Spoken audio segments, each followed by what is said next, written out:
Hello my lovely and beautiful Aquarians कुंभ राशि, कैसे हैं आप सब। शेरा टैरो वर्ड में मैं आपका बेहद वेलकम करती हूँ एंड आई रियली होप हमेशा की तरह आप अच्छे होंगे, खैरियत से होंगे, अपना ख्याल रख रहे होंगे। चलिए स्टार्ट करते हैं आपकी रीडिंग। अगर आप नो कांटेक्ट में है, स्टक फील कर रहे हैं, तो ये रीडिंग आपके लिए है। यहाँ पर दोनों की करंट एनर्जी और नेक्स्ट एक्शन आपके पार्टनर का क्या हो सकता है वो चेक करेंगे हम एंड देखेंगे क्या हो रहा है।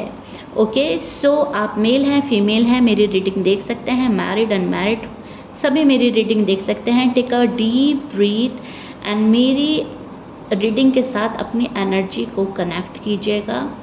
बहुत ज़्यादा कंफर्टेबल होकर सुनने की ज़रूरत है, घबराने की ज़रूरत नहीं है। भले ही आपका नो कांटेक्ट है, भले ही आप वरीड हो रहे हैं, लेकिन आप बहुत ज़्यादा पेशेंटली कूल माइंडसेट के साथ सुनेंगे। ओके, यहाँ पर यूनिवर्स के मैसेजेस आएंगे, आपने उनको ध्यान में रखना है।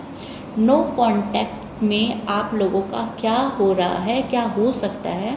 चलिए स्टार्ट करते हैं। करंट एंड फीलिंग से हम स्टार्ट करेंगे। क्यूरियस, सबसे पहले मैं आपकी एनर्जी से आपको रूबरू कराना चाहती हूँ ताकि आपको पता चल जाए, हाँ मेरी एनर्जी मुझसे इतनी मिल रही है तो पार्टनर की भी सेम यही एनर्जी होगी। नेक्स्ट मूव एक्शन भी यही होने वाला है, ठीक है। तो देखिए, सबसे पहले मैं बताना चाहूँगी, आप बाहर से स्ट्रांग बनने की कोशिश करो, लेकिन अंदर ही अंदर इमोशनली कंट्रोल्ड मतलब दिखाने की कोशिश कर रहे हो, लेकिन अंदर ही अंदर काफ़ी कश्मकश में है एंड काफ़ी कोशिश कर रहे हैं आप इस कनेक्शन को रीबिल्ड करने की। या फिर आप ये सोचते हैं कि जो भी कुछ है, जैसा भी कुछ है, मैं एक्सेप्ट करने के लिए रेडी हूँ, बस मुझे क्लैरिटी मिले आखिर मेरा पर्सन चाहता क्या है। क्योंकि आपके दिमाग में इस टाइम ये है कि जो भी कुछ हो मेरे बेहतर में हो, मेरे फ्यूचर के लिए ठीक हो, ताकि मैं आगे की सोच सकूं, ताकि मैं आगे का प्लान कर सकूं। मुझे यहाँ पर उलझे हुए नहीं रहना, अटके हुए नहीं रहना। दिल में अभी भी आपके है कि कुछ सवालों के जवाब मिल जाएं। मुझे क्लैरिटी जैसी मिलती है, मैं वर्क करूँगी या करूँगा फ्यूचर प्लान के लिए, अपने पार्टनर के पास जाने के लिए या पार्टनर को अपने पास लाने के लिए। आखिर हो क्या रहा है मेरी लाइफ में, मुझे सिर्फ उतना पता चल जाए। एम आई राइट एक्यूरेस? कुछ एक्यूरेस मैं देख पा रही हूँ इस नो कांटेक्ट में आने के बाद बहुत ज़्यादा ओवर थिंक में चले गए हैं। पास्ट में क्या हुआ, प्रेजेंट में क्या हो रहा है एंड इसका इम्पैक्ट फ्यूचर में क्या पड़ेगा, उसको कैलकुलेट करते रहते हैं। कुछ एक्यूरेट्स के दिमाग में पास्ट मेमोरीज बहुत ज़्यादा चल रही हैं, लेकिन हाँ मैं देख पा रही हूँ हर तरफ से आप ओवरथिंक बहुत ज़्यादा कर रहे हो। सबसे पहले आपने मूव ऑन करने की कोशिश की गुस्से में, फ्रस्ट्रेटेड होकर इस पर्सन को सबक सिखाने के लिए, लेकिन आप मूव ऑन नहीं कर पाया क्यूरियस। दूसरी तरफ जहां आप चाहते हैं कि क्या ये पर्सन भी आपको याद कर रहा है, या इनके दिल में आपके लिए कोई फीलिंग्स हैं या नहीं है, ये जवाब आपको नहीं मिलता। बिकॉज़ इस पर्सन का बिहेवियर बहुत ज़बरदस्त तरीके से चेंज हो गया है, इसमें बहुत ज़्यादा बदलाव आए हैं। ठीक है, पहले ये पर्सन कुछ और ही तरीके से आपके सामने आ रहे थे, अब कुछ और ही आपको लगते हैं। यहाँ पर मैं देख पा रही हूँ कि आप जो हैं पहले से ज़्यादा इम्पोर्टेंस दे रहे हैं इस रिश्ते को। आप जा रहे हैं कि ये रिश्ता ख़राब ना हो। आप सोच रहे हैं कि ये जो भी है ऊपर वाले की मर्ज़ी से ही तो हम पास आए थे, चाहे ये लव लाइफ है, चाहे ये मैरिड लाइफ है, तो आप नहीं खोना चाहते इस रिश्ते को। अभी आपकी करंट एनर्जी ये चल रही है जहाँ पर आप जेन्युइनली एफर्ट्स दिखना चाहते हैं अपने पार्टनर के। कमेंट में ज़रूर बताइएगा इसमें ये जो आपकी करंट एनर्जी की जो मैंने फीलिंग्स बताई है उसमें कितना रेजोनेट करा। ठीक है, अब आते हैं आपके पार्टनर की करंट फीलिंग पे। आपका पार्टनर क्या चाह रहा है, सबसे पहले उनके साइन बोलूँगी मैं। आपका पार्टनर के साइन हो सकते हैं Gemini, Scorpions, Libra, Sagittarius, Leo, Aries, Taurus and Cancerian. ये आपके पार्टनर के साइन हो सकते हैं। कार्ड्स के हिसाब से उनके दिल में आज भी आपके लिए बहुत emotions and feelings and deep feelings बहुत हाई लेवल की हैं। भले ये पर्सन दबा रहा है, छिपा रहा है, लेकिन यस बहुत हैं। ये पर्सन आपको भूल नहीं पाया है। बहुत बार वो पुरानी मेमोरीज़ को याद कर रहे हैं और सोचते हैं कि काश कुछ बातें जो है ये हैंडल कर सकते। काश ये उसी टाइम सॉर्ट आउट कर लेते जिस टाइम आप लोगों का आर्ग्यूमेंट हो रहा था, या आप किसी चीज़ की डिमांड कर रहे थे और ये पर्सन पूरी नहीं कर पा रहा था, या फिर ये आपकी फीलिंग्स को उस टाइम समझते। क्योंकि अब इस पर्सन को अपने आप में बहुत ज़्यादा ऐसा फील हो रहा है जैसे ये कुछ करना चाहते हैं लेकिन कर नहीं पा रहे। तो अब रिग्रेट हो रहा है पास्ट का, जब आप लोगों के बीच में लड़ाई हुआ, झगड़ा हुआ, बातचीत बंद हुई, आप लोग इस नो कांटेक्ट में आए, उस टाइम को, उस पीरियड को ये सोचकर रिग्रेट मोड पे है। ठीक है, इनको लगता है कि उस टाइम ये बेहतर कर देते, उस टाइम बात करते रहते, चाहे झगड़ा ही करते रहते, एटलीस्ट नो कांटेक्ट में ना आते। अब भले ही ये पर्सन आपको कितना भी स्ट्रांग बन के दिखा ले, उनसे आपकी एब्सेंस जो है बर्दाश्त नहीं हो रही है। बहुत बार ये कोशिश भी करते हैं कि आपके पास आ जाएं। अब कुछ एक्वेरियस के पार्टनर ने तो इन एंड आउट किया होगा, शायद आपने उनको चांस नहीं दिया। अब कुछ के पार्टनर अगर नहीं भी आए तो मन बहुत करता है आपके पास आने का, और सोचते हैं कि काश कुछ ऐसा हो जाए कि आपके पास आ पाएँ प्रॉपर वे में। ओके, इनके अंदर रिग्रेट की फीलिंग बहुत हाई है। अभी उन्हें लगता है कि शायद बहुत कुछ चीज़ें ठीक हो जाती अगर समय से पहले इनको समझ आ जाती। ठीक है, देर हो चुकी है, इनको ऐसा भी लग रहा है। उन्हें ऐसा लगता है मैंने बहुत ही देर कर दी, नो कांटेक्ट लंबा ही हो गया है, आपका गुस्सा और बढ़ गया है, या आप मूव ऑन ना कर गए हो, या फिर आपको और अकल ना आ गई हो कि फिर और आप सवालों के जवाब तलाश ना कर रहे हो। उस टाइम पे तो ऐसा था कि एक ही बात को लेकर शायद आप लोगों में लड़ाई झगड़ा आर्ग्यूमेंट हुआ, लेकिन अब बहुत सारे गिले शिकवे हो गए हों। तो बहुत सारी बातों को लेकर ये पर्सन जो है वरीड भी मुझे नज़र आ रहा है, एंड यहाँ पर कंट्रोल कर रहा है कि कुछ बातें जो हैं वो हिडन ही रहें, आपके सामने ना आए।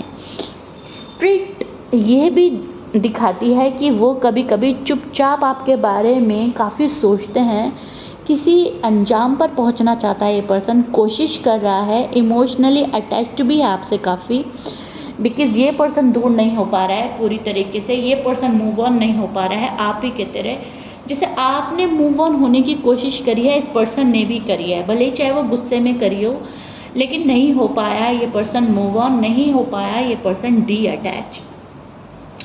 यहाँ पर जो मैं देख पा रही हूँ, इस पर्सन ने अभी बैक साइड शो की हुई है आपसे। ये पर्सन अभी आपको फेस नहीं करना चाहता, ये पर्सन अभी आपके सवालों के जवाब नहीं देना चाहता, ये पर्सन अपना टाइम ले रहा है। ठीक है, इनको ऐसा लगता है मुझे टाइम की ज़रूरत है, मुझे अपना स्पेस की ज़रूरत है, एंड देन मैं कोई किसी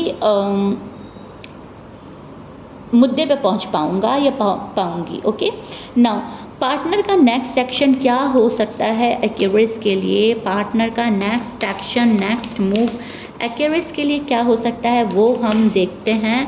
टेक अ डीप ब्रीथ, अपनी एनर्जी को मेरी रीडिंग के साथ कनेक्ट कीजिए। बहुत ज़्यादा बिलीव रखने की ज़रूरत है आपको एक्वेरियस। जितना आपका बिलीव सिस्टम स्ट्रांग होगा उतनी स्टोरी आपको पता चलती जाएगी। ओके, सो कार्ड्स ये दिखा रहे हैं ये पर्सन जो है साइलेंस को हमेशा के लिए कंटिन्यू नहीं रखेगा। इनसे तो अभी कंटिन्यू नहीं हो पा रहा है, ये पर्सन साइलेंस ब्रेक करने की कोशिश करेंगे, कांटेक्ट करने के बारे में सोचेंगे, सीरियसली सोचेंगे, लेकिन पहले स्टेप लेने में हेजिटेशन भी होगा। ठीक है, ये पर्सन की कोशिश रहेगी कि आप कैसे भी आ जाएं, आप इनको कनेक्ट करें, आप इनको कांटेक्ट करें, आप कैसे भी इनकी हेजिटेशन तोड़ें। कुछ एक्वेरियस के लिए पहले एक्शन अनएक्सपेक्टेड भी हो सकता है, लेकिन कुछ एक्वेरियस के लिए मैं देख पा रही हूँ ये पर्सन आपको अपने टूवर्ड्स खींचने की कोशिश करेगा, अट्रैक्ट करने की कोशिश करेगा, माइंड गेम खेल सकता है, और इग्नोर करना, और ब्लॉक कर देना, और दूरी बना देना। ये पर्सन कहीं ना कहीं आपको अट्रैक्ट करने की कोशिश करेगा। ठीक है, कोई स्टेटस डालेगा, डीपी चेंज करेंगे, अपने लुक्स पर वर्क करके आपको रिझाने की कोशिश करेंगे, कुछ भी कर सकता है ये पर्सन, थोड़ा सा माइंड गेम खेलेगा। नेक्स्ट एक्शन, नेक्स्ट मूव होगा ज़रूर, लेकिन इनकी साइड से स्टेप जो है वो धीरे होंगे। इनकी एक्सपेक्टेशन होगी एक्वेरियस आ जाएं पहले मेरे पास। यहाँ पर मैं देख पा रही हूँ कि अगर ये पर्सन वापस आता है तो आपको यहाँ पर ध्यान देने की ज़रूरत है कि इनके वर्ड्स एंड इनके एक्शन आपस में मैच हो रहे हैं या नहीं। अगर वर्ड्स एंड एक्शन मैच हो रहे हैं तो इस पर्सन को आप सुनेंगे, अदरवाइज़ आप प्रॉमिस कीजिए मुझसे, आप नहीं सुनेंगे इस पर्सन को, आप बिलीव नहीं करेंगे, क्योंकि कुछ एक्वेरियस के पार्टनर इन एंड आउट करेंगे एंड अपना टाइम पास करने के लिए ही आएंगे, क्योंकि अब इनसे तन्हाई बर्दाश्त नहीं हो रही है। कुछ एक्वेरियस के पर्सन हैं जो सीरियस वे में तरीके में आएंगे, ठीक है।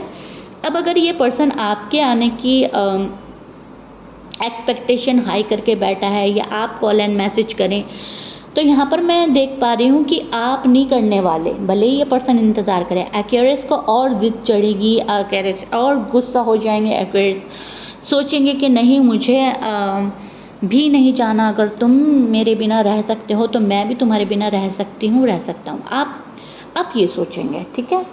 कहीं ना कहीं ज़िद आ जाएगी आप लोगों के रिश्ते में, कहीं ना कहीं ज़िद और गुस्से की वजह से, या फिर ईगो क्लैशेस होंगे, तो दोनों ही कुछ टाइम पीरियड तक आप रुकोगे। नेक्स्ट एक्शन, नेक्स्ट मूव में मैं ये देख पा रही हूँ। हाँ, एक्सपेक्टेशन दोनों की रहेंगी, आपकी उनसे, उनकी आपसे। कुछ एक्वेरियस के पर्सन हैं जो अनएक्सपेक्टेडली कॉल एंड मैसेज कर सकते हैं कुछ, ओके, 100 में से 30%, ओके। सो दोनों ही यहाँ पर ईगो क्लैशेस में फंसे रहेंगे, म्यूचुअली अंडरस्टैंडिंग नहीं बन पाएगी, दोनों ही एक दूसरे को टेस्ट करेंगे, दोनों एक दूसरे से एक्सपेक्टेशन रखेंगे। फ़िलहाल ये होगा आपके नो कांटेक्ट रिलेशनशिप पे, नो कांटेक्ट में, नो कांटेक्ट सिचुएशन में, ओके। सो कुछ टाइम पीरियड तक ये एनर्जी रहने वाली है, हमेशा नहीं रहेगी, परमानेंट नहीं है, ये टेम्परेरी होगा। एक्वेरियस अपनी वैल्यू नहीं भूलेंगे, कनेक्शन आपके हाईएस्ट गुड के लिए होगा, वो सही वक्त पर आपकी लाइफ में हो जाएगा, आपका बिलीव इस पर रहेगा एंड आप बहुत ज़्यादा ट्रस्ट करेंगे खुद को, आप अपने प्यार पे बहुत भरोसा रखेंगे, डिवाइन टाइमिंग पे आपका बहुत भरोसा है, इसलिए आप थोड़े से कूल भी रहने वाले हैं। आप सेटिस्फाई रहेंगे कि जो होगा, जैसा होगा, अच्छा होगा मेरे लिए, तो ठीक है। आप इस कॉन्फिडेंस एनर्जी में स्टैंड करते हुए नज़र आ रहे हैं। सो अगर ये रीडिंग आपसे रेजोनेट करती है, इसका जो भी पार्ट रेजोनेट करा है या सारे पार्ट रेजोनेट करे हैं, प्लीज़ मुझे ज़रूर बताइएगा। I claim this positive energy, comment में ज़रूर लिखिएगा एंड यूनिवर्स को थैंक्स ज़रूर कीजिएगा। वो जो कर रहे हैं आपके गुड, हाईएस्ट गुड के लिए कर रहे हैं, आपकी अच्छाई और आपकी भलाई के लिए हो रहा है जो कुछ हो रहा है, ठीक है। यहाँ पर मैंने आप दोनों की करंट फीलिंग्स आपको एक्सप्लेन कर दिया है, नेक्स्ट एक्शन, नेक्स्ट मूव क्या होने वाला है एक्सप्लेन कर दिया है। आपको कैसी लगी है मेरी रीडिंग, प्लीज़ बताइएगा। नेक्स्ट रीडिंग किस टॉपिक पे चाहिए वो मुझे ज़रूर शेयर कीजिएगा। मैं मिलती हूँ नेक्स्ट रीडिंग में। Till then bye bye and take care, अपना ख्याल रखिएगा।